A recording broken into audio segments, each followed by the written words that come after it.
Espírito Santo de Deus é que está no comando das nossas vidas. Essa palavra não é do pastor Assis. Essa palavra é revelada por Deus essa noite, para o meu coração e para o teu coração. E a Bíblia reafirma que essa palavra não é um conto de história. Essa palavra não é um conto aleatório. Essa palavra não foi fictícia ou inventada. Essa palavra, ela é viva, ela é fiel, ela é verdadeira e ela é eficaz em suas ações. Penetrante no fundo da alma e do coração do homem. Ela é capaz de discernir os pensamentos. E o poderoso Deus tem poder de converter e transformar por essa palavra, edificar os pés no caminho da salvação nessa palavra, unir o homem a Deus através dessa palavra. Amém? Eu quero, em nome de Jesus, que todos acompanhem a leitura. Livro de Mateus, Mateus capítulo 17. Se o irmão tiver alguma dúvida, alguma dificuldade, em nome de Jesus. Mateus no Novo Testamento, primeiro livro do Novo Testamento, depois de Malaquias. Lá embaixo, não, lá embaixo. Isso, aqui ó. Aqui, ó. Vem mais pra cá, quer ver? Não, Mateus. Achou. Mateus capítulo 17. Capítulo 17, versículo 14 em diante. Lembre-se que nós estamos num culto de quinta-feira, culto de cura e de libertação. Culto de cura, e essa cura pode ser geral. Essa cura pode ser física, essa cura pode ser espiritual, essa cura pode ser sentimental. Cura e libertação. Existe libertação interna dentro do nosso coração, libertação espiritual. Precisamos de um coração sadio, que seja a casa do Espírito de Deus. Nós precisamos ser libertos todos os dias para a glória do Senhor. Amém? Em reverência e em respeito à presença de Jesus e do Espírito Santo na casa, eu peço que os irmãos, se puder ficar em pé, em nome de Jesus, amém? Mateus capítulo 17, versículo 14 em diante. Mateus capítulo 17, versículo 14 em diante. O tema da leitura é a cura de um lunático. Em algumas traduções está a cura de um epilético. Amém? Engrandecido é o nome de Jesus. E diz a palavra, versículo 14: E quando chegaram à multidão, aproximou-se-lhe um homem, pondo-se de joelhos diante dele e dizendo: Senhor, tem misericórdia de meu filho, que é lunático e sofre muito, pois muitas vezes cai no fogo e muitas vezes na água. E trouxe-o aos teus discípulos, e não puderam curá-lo. E Jesus respondendo disse: Ó geração incrédula e perversa, até quando estarei eu convosco, e até quando vós sofrerei? Trazei-mo aqui. E repreendeu Jesus o demônio, que saiu dele, e desde aquela hora o menino sarou. Então os discípulos, aproximando-se de Jesus em particular, disseram: Por que não podemos nós expulsá-lo? E Jesus lhe respondeu: Por causa da vossa pequena fé. Porque em verdade eu vos digo que, se tiverdes fé como um grão de mostarda, direis a este monte: passa daqui para acolá, e há de passar, e nada vos será impossível. Mas esta casta de demônio não se expulsa senão pela oração e pelo jejum.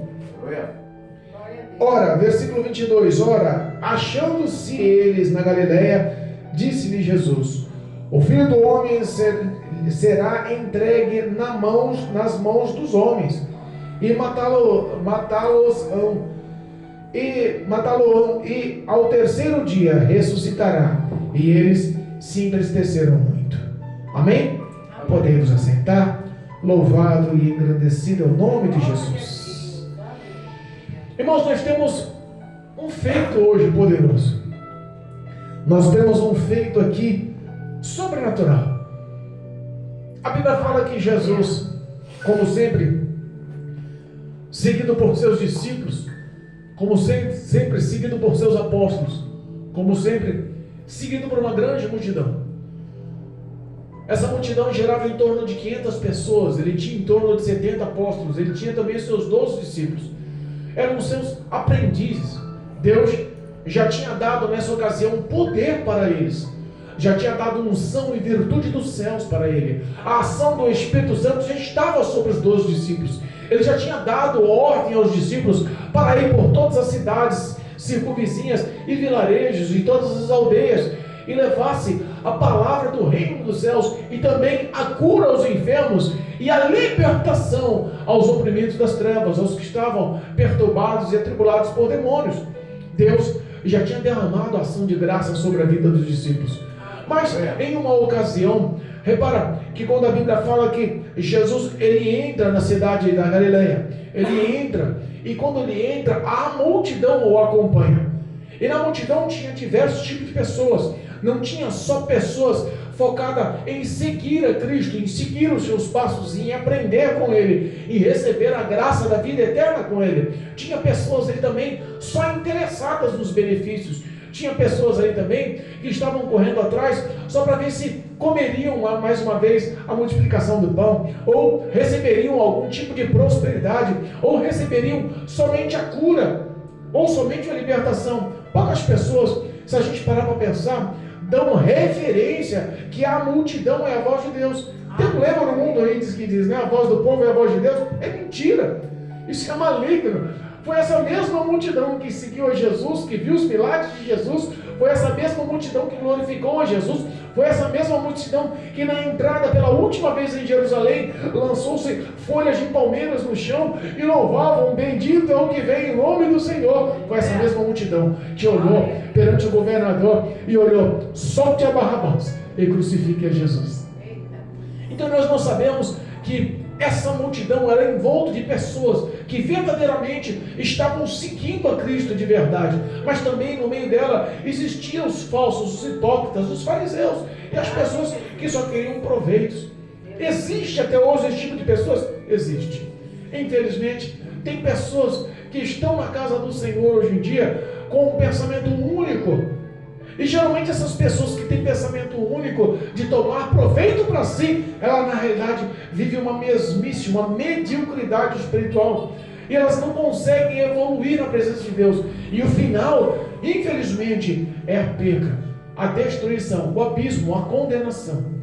Existe uma metáfora, uma historinha que diz que se você andar espiritualmente em cima do muro, de um lado está aí os cristãos, vem para Jesus, recebe Jesus como teu Salvador, volta para os caminhos do Senhor, Cristo tem um plano na sua vida, e do outro lado do muro tem um monte de demônios, ímpios e pessoas perversas, e com os braços cruzados, calados, observam você.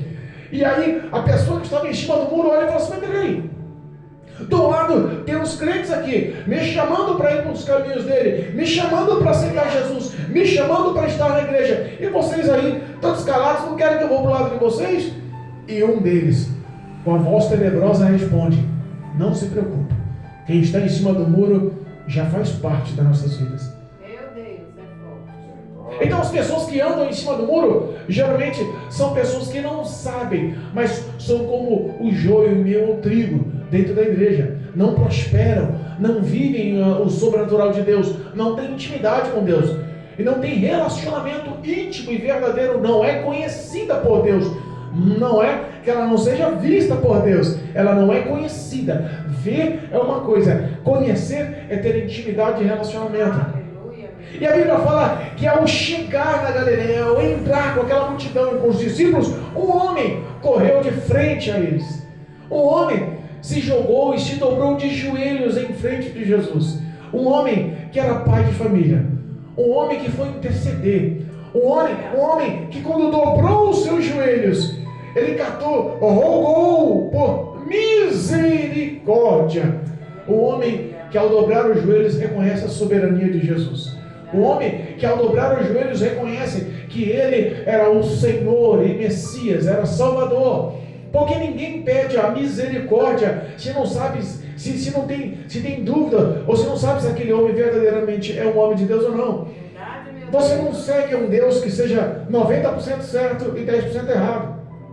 Ou você segue a um Deus que você crê que 100% ele é a conduta do que é correto, justo, do que é bom, ou você segue a conduta de outros deuses que já lhe impõem normas e já lhe impõem algum tipo de pagamento para adquirir as coisas.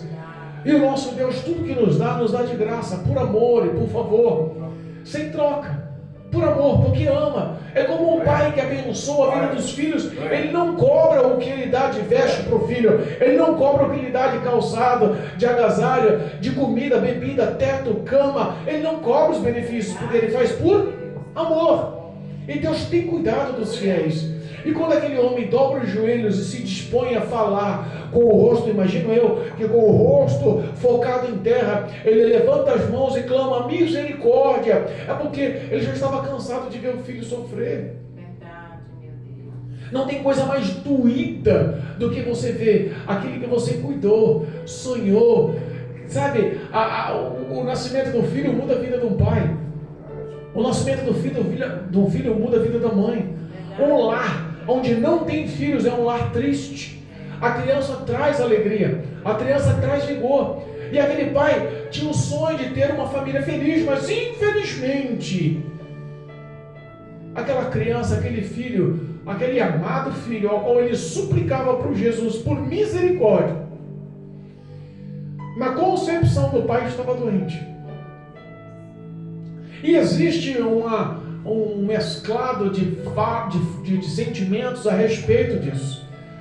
Quando a Bíblia fala que ele pediu misericórdia e clamou pelo filho, e exclamou, meu filho é lunático, em algumas interpretações falam, meu filho é epilético. E a epilepsia, para quem não sabe, hoje, atualmente, eles se identificam como doença. E você vê que a Bíblia dá um respaldo, porque o pensamento do pai era que o filho estava doente, mas ele não entendia, porque ele pediu a cura, mas ele não entendia porque ele sabia que aquela doença não era uma coisa comum.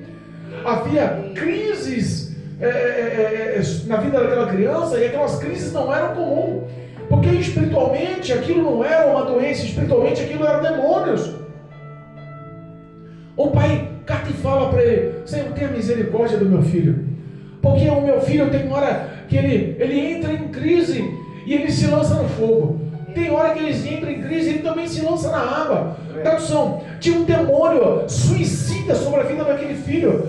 E coisa dura é você ter um filho, convivendo com o filho, amando o filho, cuidando do filho e vendo demônios querendo matar a vida dele.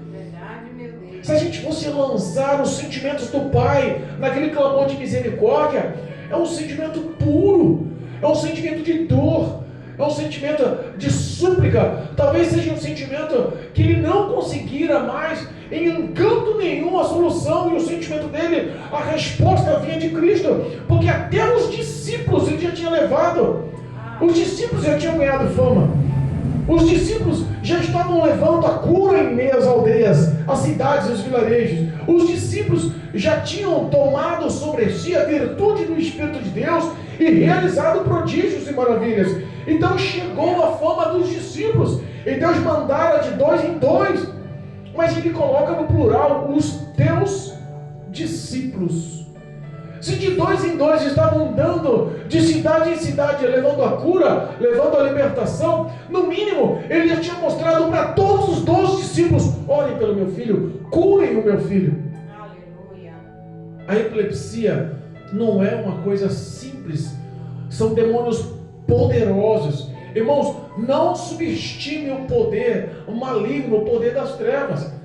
Tem pessoas que até hoje intitulam isso como uma simples doença, que o medicamento dá conta, o medicamento controla, mas a medicina afirma que isso não tem cura, tem controle. A pessoa acaba sendo dopada por medicamentos fortes, mas ela nunca é curada. Na realidade, ela é possessa por demônios, mas o papel de Satanás, o papel dos demônios é um só: matar, roubar e destruir. Como um ladrão, ele quer entrar no teu coração. Como um ladrão, ele quer destruir os teus sonhos, destruir a tua paz, quer roubar a tua fé e quer te conduzir para o inferno, quer te levar à morte. É o papel do diabo. Ele está condenado ao inferno, e ele não quer ir somente para o inferno, ele e os seus demônios. Ele quer justamente se vingar do nosso Deus, usando o que Deus mais ama, a criação dos seres humanos, que fez a sua imagem e semelhança com grande amor.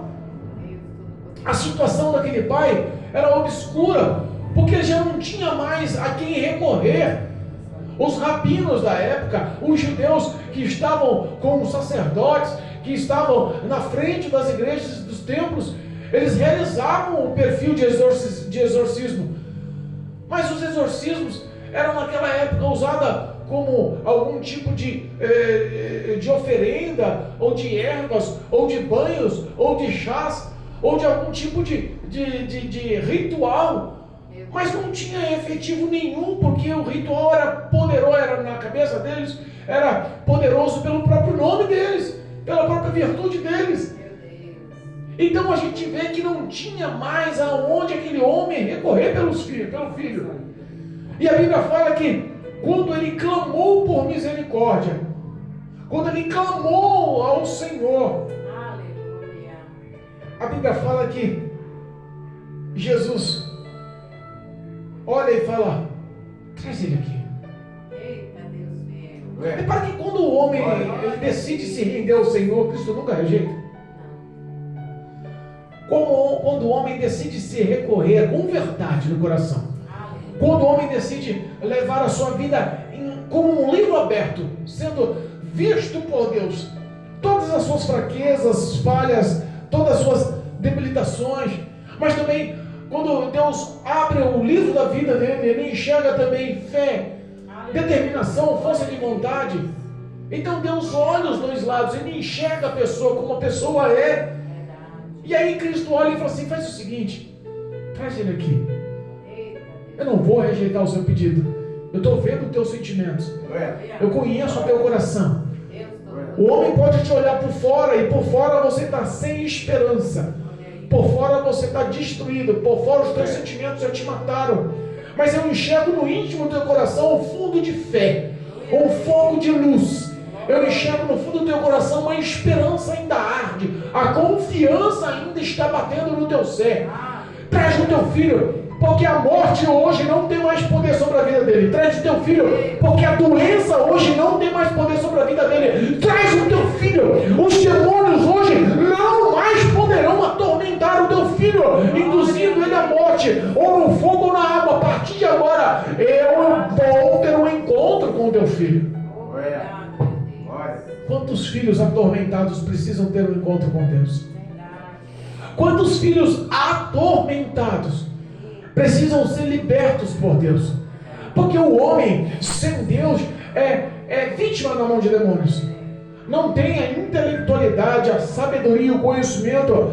O homem, ele não pode lutar só, sem a presença de Deus, contra a investida das trevas. Ele vai perder sempre.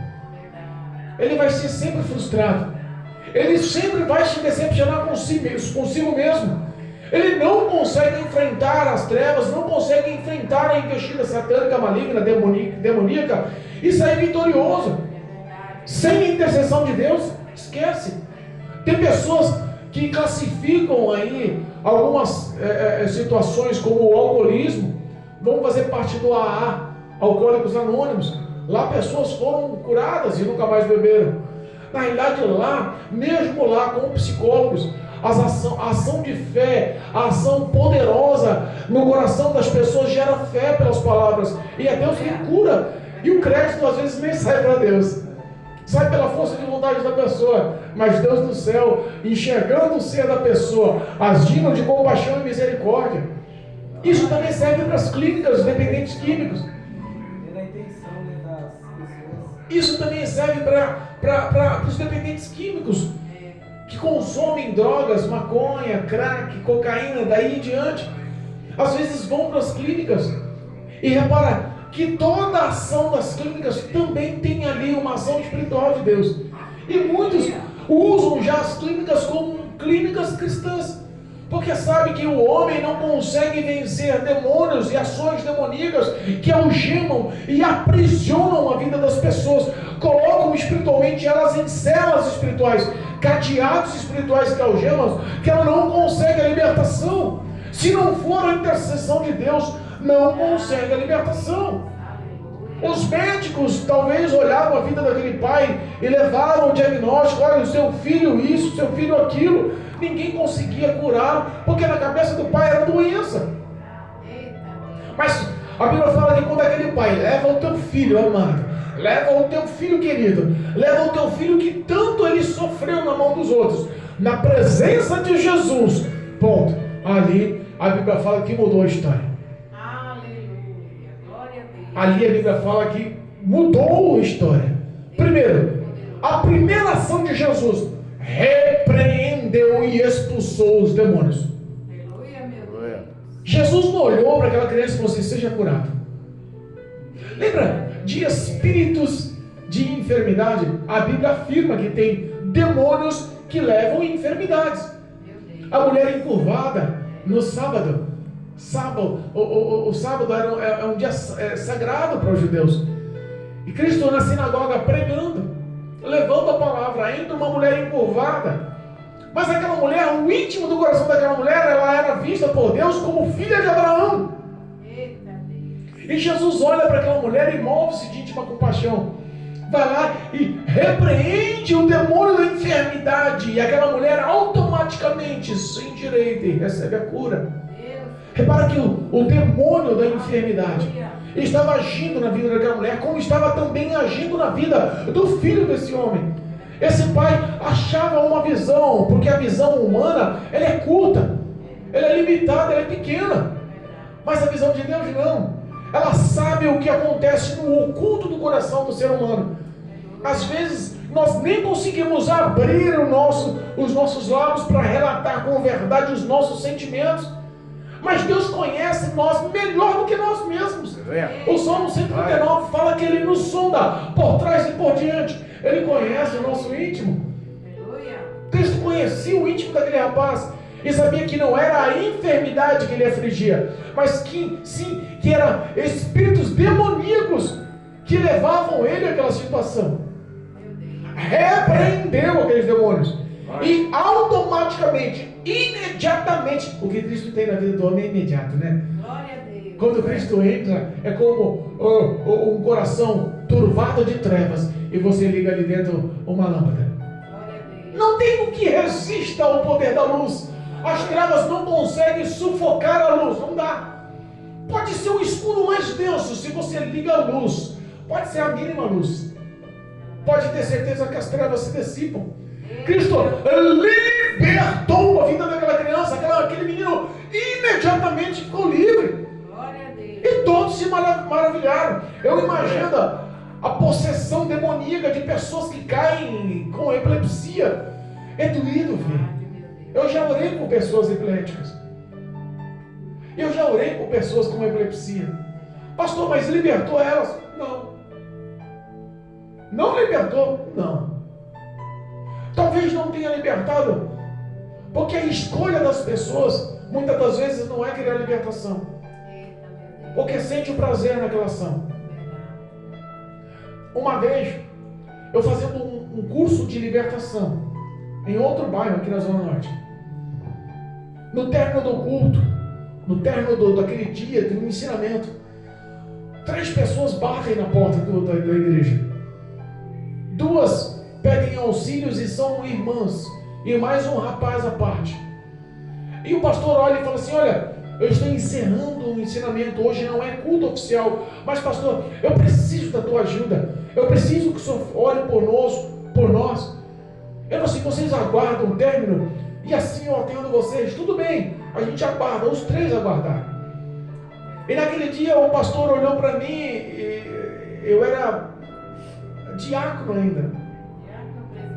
Eu era não, eu acho que eu era diácono ainda.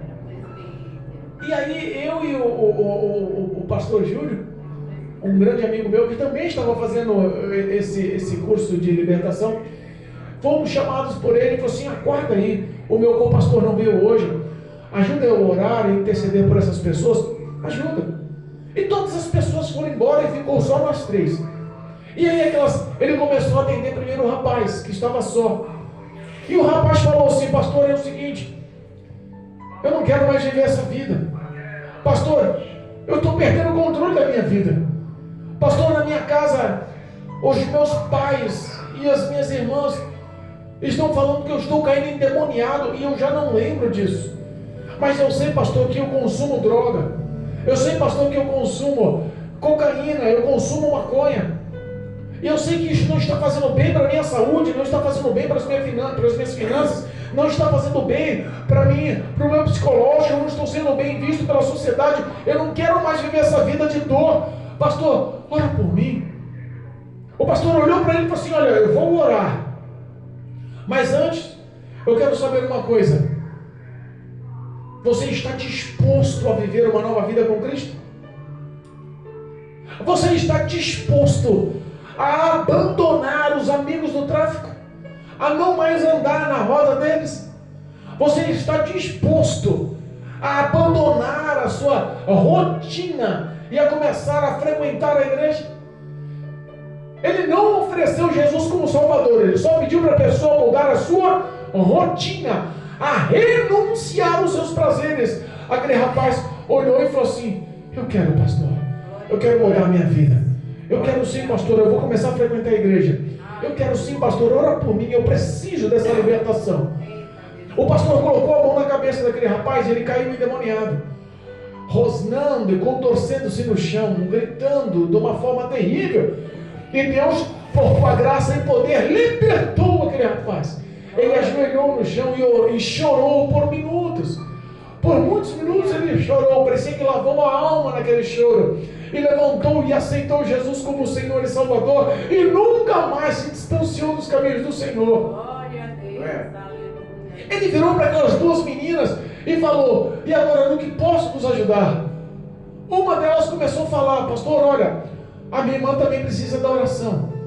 A minha irmã está vivendo uma vida torta, difícil. Já ninguém está aguentando mais em casa. Pastor, ela deu agora para bater na minha mãe, para bater na gente.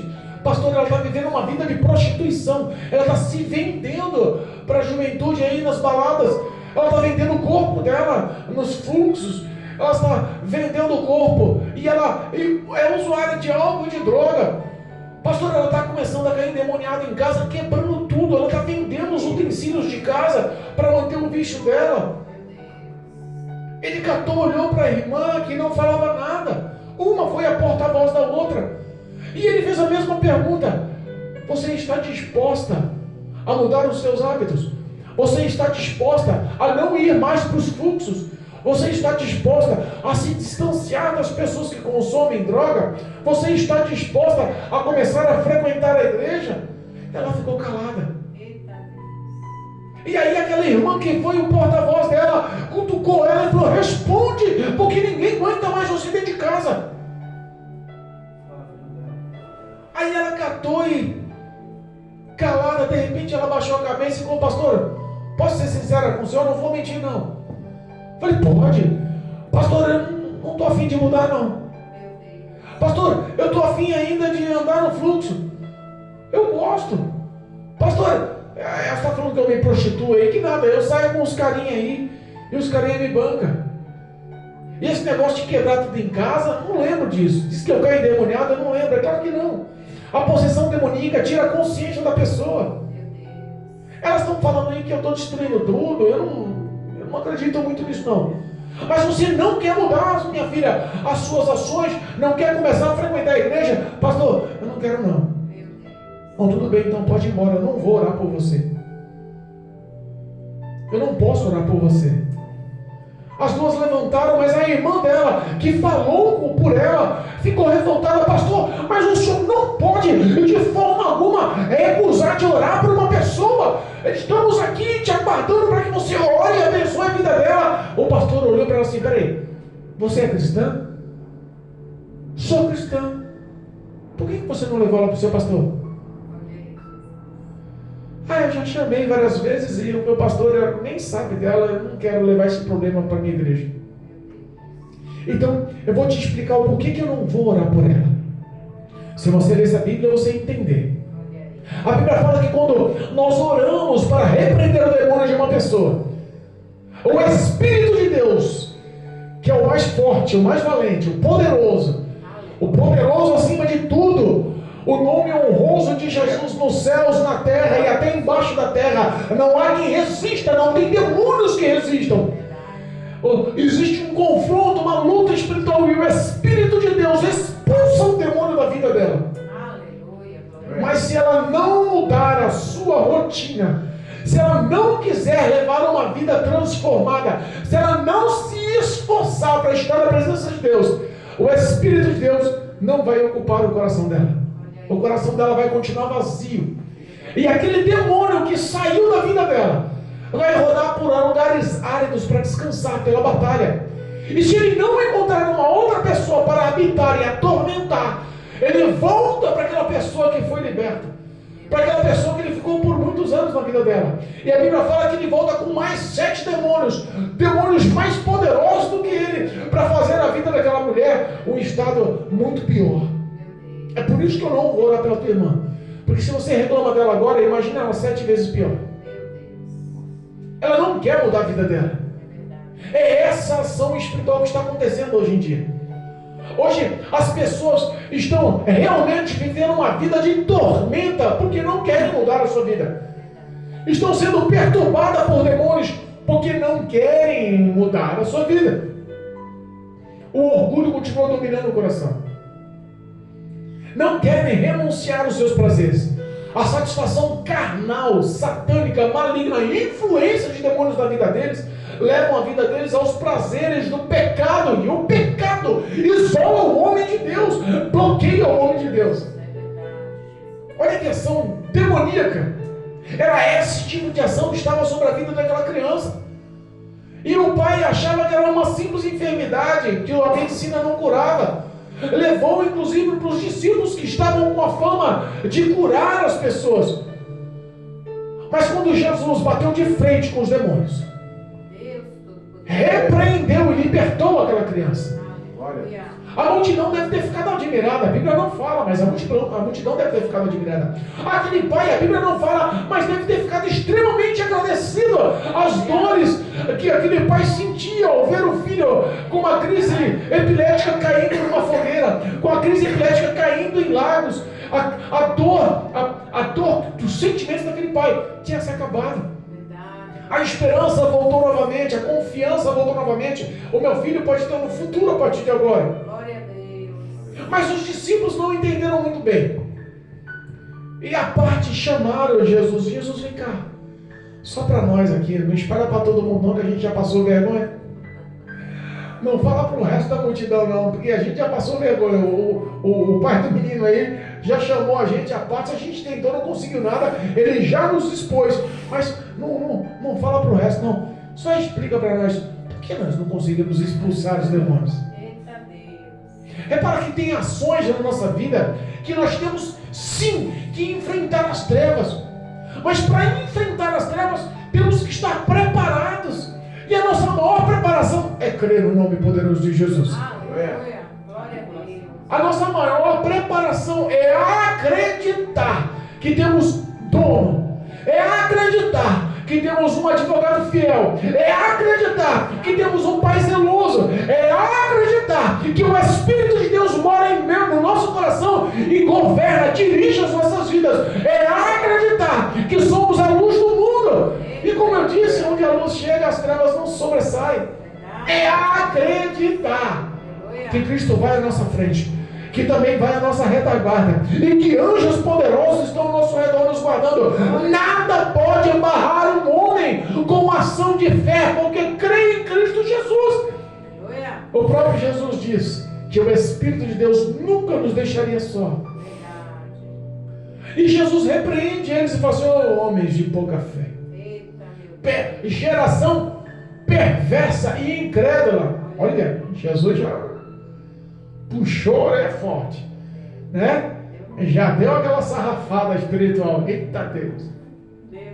Porque eles andavam com Cristo, eles conheciam Cristo, eles sabiam qual era a unção de Cristo, mas todas as vezes que dependia de ações deles para eles receberem a unção e o poder devido, eles fraquejavam. Cristo orava e olhava para os discípulos estavam dormindo. Eu imagino que a ação de fé deles era uma ação de fé pequena, porque eles não tinham entendido, os discípulos, que Cristo estava preparando eles para que eles fossem a representação máxima do poder de Deus sobre a face da terra quando Cristo fosse embora. Foi por isso que no último versículo Cristo fala: olha, eu vou ser entregue na mão dos homens. e eu vou morrer, mas ao terceiro dia eu vou ressuscitar. E o semblante dos discípulos descaiu. Eles ficaram tristes, porque eles não entendiam que eles eram a representação do Evangelho no futuro, que Cristo não estaria mais com eles. E Cristo quis dar essa lição para eles: olha, se vocês crerem e tiverem fé, mesmo que seja do tamanho de um grão de mostarda, dirão a esse monte: saia daqui, parta para lá, e assim acontecerá. E por que Cristo deu o exemplo de monte? Porque monte para os judeus é uma ponte, como eu posso dizer, é uma coisa extremamente poderosa, inabalável. O Salmo 46, vamos ler o Salmo 46? Agora Cristo me deu uma. O Salmo 46 nos fala sobre a verdade do que representa o monte. Olha só o Salmo 46, versículo 1. Deus é o nosso refúgio e fortaleza, socorro bem presente na angústia, pelo que não temeremos ainda que a terra se mude, e ainda que os montes se transportem para o meio do mar, dos mares. Repara que Deus já colocou ali uma ilustração extremamente impossível de acontecer. Jerusalém era cercado por montes. Jerusalém era cercado por grandes montes, poderosos montes, fortes montes. Como pode, do meio do deserto, um monte sair dali e se precipitar no meio do mar? Olha o que é impossível de acontecer. É por isso que Deus já fez a simulação e falou para os discípulos: olha, se a fé de vocês for pequena, o impossível pode acontecer, não tema. Eu sou socorro e refúgio bem presente na angústia. Não precisa ter medo de nada. Vocês só precisam crer. A fé de vocês pode ser pequena, mas mesmo sendo pequena, não depende de vocês, depende do meu poder para honrar a fé de vocês. É isso que Deus está falando hoje para o Odair, é isso que Deus está falando hoje para a Mary, é isso que Deus está falando hoje para o Felipe. Não importa o grau de dificuldade e nem a afronta de demônios sobre a vida da gente, porque nós sabemos em quem temos crido. Nós sabemos em quem temos crido. Nada sobressai a autoridade do poder de Deus. É por isso que Ele quer nos revestir com fé. A fé é o firme fundamento daquilo que não se vê, mas te espera, se aguarda, sabe que vai concretizar, sabe que vai acontecer. Sem fé é impossível agradar a Deus. A ação de fé alegra o coração do Pai, e o coração do Pai sendo alegre, Ele torna-se para nós coluna forte. Eu creio, Jesus. Aleluia. Ele quis ensinar uma lição para os discípulos: tenham fé, creiam que eu sou poderoso na vida de vocês. Vocês não expulsaram porque não exercitaram a fé de vocês. E qual é a dificuldade das nossas vidas? Que às vezes os montes se tornam tão grandes, tão intransponíveis, tão dificultosos. O que é a dificuldade? A enfermidade? O que é a dificuldade? A moradia? Nós temos um diácono muito amado por mim, está prestes está passando por uma prova difícil, está desempregado, está com risco de perder a casa que mora. O coração dele está ansioso, aflito. Eu falei: relaxa, Deus é fiel. entrega essa ansiosidade nas mãos de Deus. Tenha fé, tenha fé. Deus tem cuidado de você. Não se preocupa, a tua ação de fé vai ser honrada por Deus. Aleluia, eu creio. Às vezes as nossas dificuldades são tão grandes que parece que tudo está dando errado e não vai mudar. Parece que o errado é mais forte. Parece que o errado é mais poderoso. Parece que o mal está doendo todos os dias. Mas não é isso que Cristo está nos mostrando através da palavra. Demônios poderosos, demônios suicidas, demônios que estavam a fim de matar aquela criança, que nem mesmo os discípulos conseguiram expulsar. Cristo está falando que se vocês tiverem fé, nenhuma ação demoníaca pode contra nós, pode contra vocês. Tudo podemos no nome poderoso de Jesus. Somos mais que vencedores em Cristo Jesus. Obrigado. Aleluia. Não importa o tamanho da tua dificuldade e nem da tua dor. Não importa como o diabo se apresente. Porque Satanás, ele só tem força sobre a tua vida se você der essa legalidade para ele. Ele só vai até onde você dá a limitação. Se o teu medo for maior, a tua expressão for maior, a tua fé for pequena, e você não conseguir ter ação de fé, aí sim, ele vai ter espaço para trabalhar na sua vida. Mas a partir do momento que você reconhece, Jesus é o meu Senhor, eu sou servo do Deus Altíssimo, o meu nome está escrito no livro da vida, eu sou lavado e remido no sangue do Cordeiro, tudo em minha vida se fez novo, as minhas transgressões, os meus pecados foram lançados no mar do esquecimento, as minhas vestes estão limpas, alvas, brancas como a lã, a minha vida hoje tem dono, o meu advogado fiel vai à minha frente, tudo posso no nome de Jesus. Sou vencedor em tudo que põe as mãos. Quando a gente começa a usar a fé, é o que a Bíblia diz. O diabo pode vir por um caminho, mas por 7 correrá de ti. Porque ele vai ver justamente o que Cristo está falando, ação de fé. Mas tem batalhas. Vivemos essa batalha espiritual. E numa guerra, numa batalha espiritual, nunca dá para um soldado entrar e não sair ferido. Os soldados se ferem de um lado e do outro da batalha. Não existe um herói de guerra que saiu sem lesões. Não existe um soldado que voltou da batalha que não teve nenhum tipo de lesão, física ou emocional. É por isso que Cristo está conosco nas trincheiras. É por isso que espiritualmente Cristo quer nos preparar. É por isso que Ele quer espiritualmente nos capacitar, quer nos dar o revestimento da tua unção, quer nos dar o revestimento da tua armadura, quer nos dar o revestimento da tua graça. É por isso que Cristo quer nos capacitar, e a capacitação vem através da oração, a capacitação vem através da meditação, da prática da palavra de Deus. Nada sobressai ao poder dessa palavra. Essa palavra é a representação máxima do poder de Deus sobre a face da terra. É a representação máxima da salvação em Cristo Jesus sobre a vida do homem. O diabo não pode ter vitória sobre a tua vida. Toda a armadilha que o diabo fez contra a tua vida, todas as ferramentas forjadas no inferno contra a sua vida, vão cair por terra, vão ser quebradas, esmiuçadas. A Bíblia fala que Deus quebra o arco e corta a lança. E tudo que o diabo fez contra a tua vida vai cair por terra, porque Cristo hoje está te revestido com unção e graça. Aleluia, glória a Deus. Ele fala, se prepara para a guerra. Ele falou para os discípulos, se prepara para essas batalhas. Ele falou para os discípulos, vocês estão em guerra espiritual. E a mesma coisa hoje espiritualmente. Nós vivemos uma guerra espiritual. Existe nesse exato momento no mundo espiritual uma batalha entre milhões e milhões de demônios. A Bíblia fala que existe 11 mil demônios para cada ser humano, para tentar desvincular os passos dele e para levar ele para o inferno. Sabia disso? 11 mil demônios, mas para cada um demônio tem 2 anjos. Deus sempre se sobressai com o teu poder. Não tem como ter vitória sobre a ação de Deus na sua vida. O diabo não consegue chegar a você se você for estiver revestido. O que Deus está falando aqui, olha, esse tipo de demônios, ou tradução nos dias atuais, esse tipo de guerra que você está passando hoje, qual que é a tua guerra? Qual que é a tua ação de fé que tem que ser tomada? Qual que é a tua ação que vai alegrar o coração de Deus que tem que ser tomada? Esse tipo de batalha contra o mal tem que ter revestimento espiritual. E o revestimento não vem se não for através do jejum e da oração.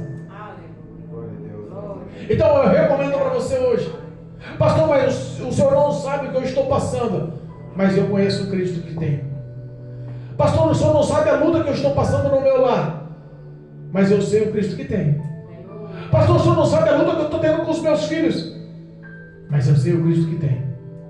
Pastor, o senhor não sabe o diagnóstico do médico, a enfermidade, como está lá na UTI no hospital. Mas eu sei o Cristo que tem. Pastor, o senhor não sabe, porque tem pessoas, há pouco nós ouvimos um testemunho de uma cristã, morrendo de medo, que fizeram uma combaria contra ela. Não, mas ela é uma mãe de santo, ela realmente não, ela é poderosa, não isso, não aquilo. Minimizando o poder de Deus e aumentando e engrandecendo o poder das trevas do inimigo. Meu Deus. Repara aqui, as coisas mudam, os valores mudam. É por isso que Cristo está falando, olha, para vencer essas batalhas, para vencer esses tipos de demônios, para vencer essa casta do mal, viva uma vida de oração, e viva uma vida de jejum. Vai matar os desejos da sua carne, vai enfraquecer a sua carne espiritualmente e vai fortalecer a ação de Deus na sua vida. Vai te vai dar aquela intimidade que você precisa do Espírito Santo, vai te aproximar do Espírito Santo. Deus é bom, Deus é fiel. O que Cristo quer hoje é que você se encha, por essa palavra você se encha de fé. O que Cristo está falando para você hoje é que esta palavra pode mudar a sua vida. O que Cristo está falando para você hoje é que esta palavra pode transformar a sua vida. E não há ação das trevas, não há demônio do inferno que possa tocar em você. E Cristo nos ensina através do Salmos 46. Não temas.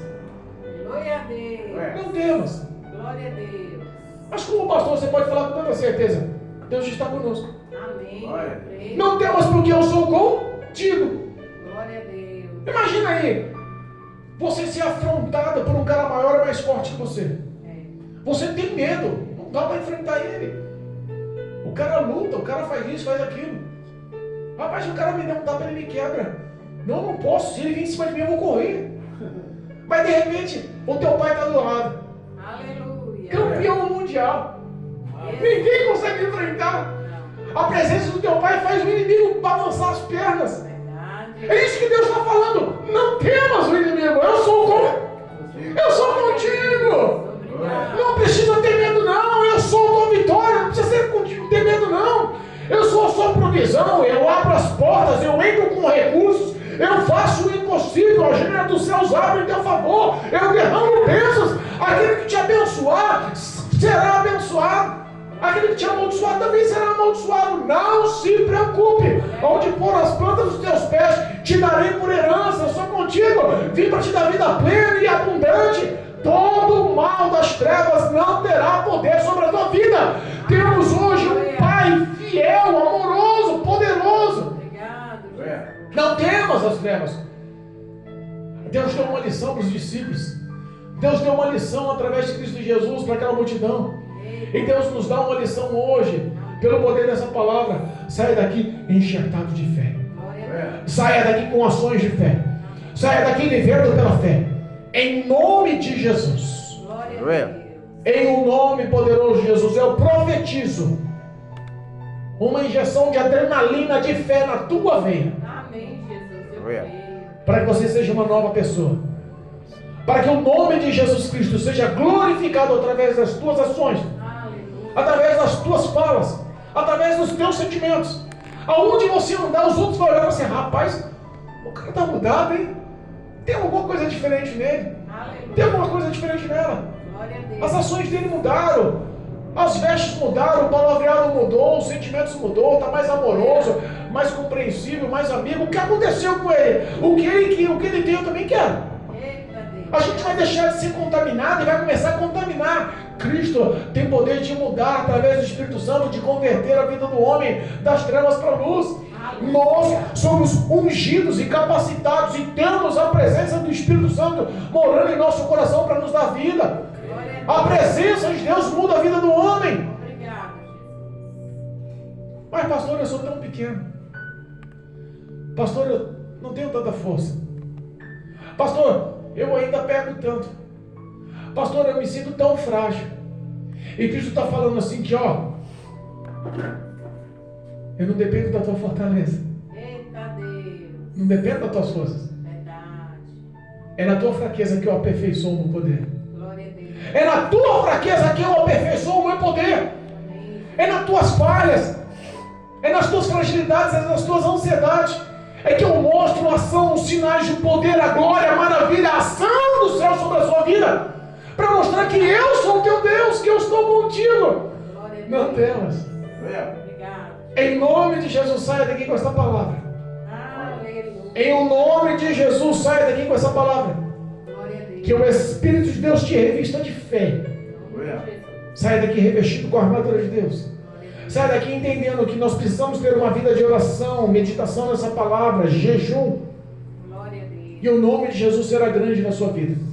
E a vitória é certa na sua vida. Amém. Cremos por fé. Amém, igreja? Amém. Louvado seja o nome de Jesus. Glória a Deus. Essas palavras merecem uma salva de palmas para Jesus. Amém?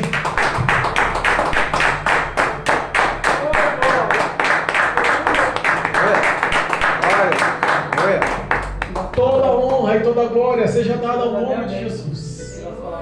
Irmãos, sem Cristo não somos nada. Aqui toda exaltação e toda glória é dada ao Espírito Santo de Deus. É dada ao nome poderoso do nosso Salvador Jesus Cristo Nazareno. Toda honra e glória é dada ao nosso Senhor, o Deus Jeová, o Senhor dos Exércitos, o nosso Deus, nosso Pai. Nós entregamos por fé a vida de cada um de vocês nas mãos de Deus. E creio na vitória em nome de Jesus. Amém? Louvado seja Deus.